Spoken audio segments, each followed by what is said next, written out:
Hello students, how are you all? I hope you are doing well.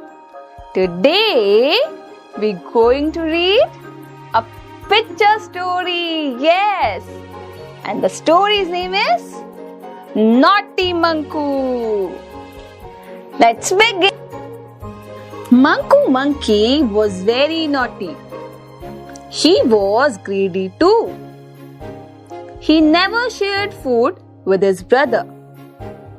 One day, Manku found a basket of juicy mangoes on the roof of a house.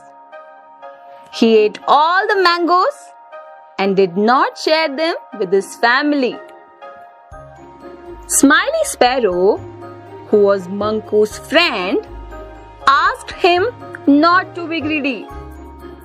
But Manku did not listen to her and asked her to leave.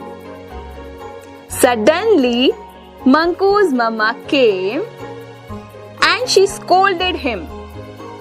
"Manku, these are bad manners." Angry Manku decided to leave his home.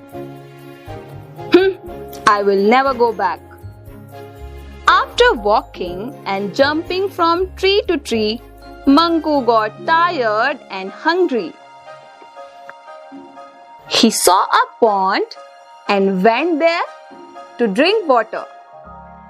Suddenly, a big crocodile appeared and attacked Manku. Manku got scared and climbed up a tree. Just then, a snake came crawling on the branch on which Manku was sitting. Manku ran away from there too.